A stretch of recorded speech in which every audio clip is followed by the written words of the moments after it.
జనావాసాలు పెరుగుతున్న కొద్దీ అడవుల విస్తీర్ణం తగ్గి అక్కడి జంతువులు నానా రకాల అవస్థలు పడుతున్నాయి. కొన్ని జనావాసాల వైపు వచ్చి ఇబ్బందుల్లో చిక్కుకుంటున్నాయి. క్రూర మృగాలు సైతం అడవుల నుంచి బయటకు వచ్చి గ్రామాల్లో సంచరిస్తున్నాయి. జనాలను భయాందోళనకు గురిచేస్తున్నాయి. వాటిని పట్టుకునేందుకు అధికారులు నానా తంటాలు పడుతున్నారు. అయితే ఏనుగుల గుంపు పెద్ద ఎత్తున పొలాలపై విరుచుకుపడుతున్నాయి. రోడ్లపైకి ఉన్నట్లుండి వచ్చి హడలెత్తిస్తున్నాయి. మనుషులను భయపెట్టడమే కాక కొన్నిసార్లు అవి ఇబ్బందుల్లో పడుతున్నాయి. తాజాగా ఓ ఏనుగు అనుకోకుండా ప్రమాదంలో చిక్కుకుంది. అటవీశాఖ సిబ్బంది సమాచారం తెలుసుకొని ఏనుగును రిస్క్ చేసి రక్షించారు. ప్రస్తుతం దీనికి సంబంధించిన వీడియో సోషల్ మీడియాలో వైరల్ అవుతోంది. నెటిజన్లు సదరు అధికారులను తెగ పొగుడుతున్నారు.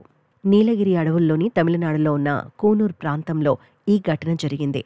సోషల్ మీడియాలో ప్రత్యక్షమైన వీడియో ప్రకారం ఒక ఏనుగు ఓ గిరిజన గ్రామానికి సమీపంలోని నీటి ట్యాంక్లో ఇరుక్కుపోయింది.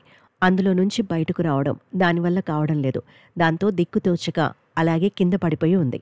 ఇక ఈ విషయం తెలిసిన వెంటనే అటవీశాఖ సిబ్బంది అక్కడకు చేరుకున్నారు.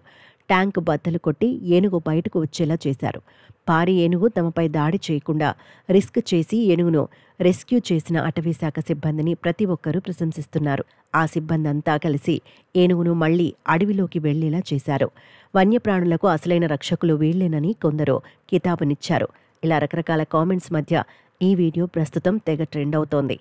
అడవి జంతువులను కాపాడుకోవాల్సిన బాధ్యత మనపై ఉందని జంతు ప్రేమికులు చెబుతున్నారు.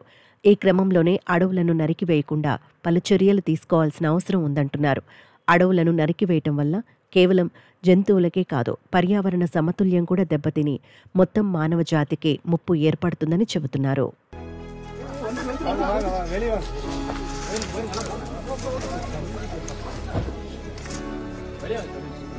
그래 이제가 많은 거야.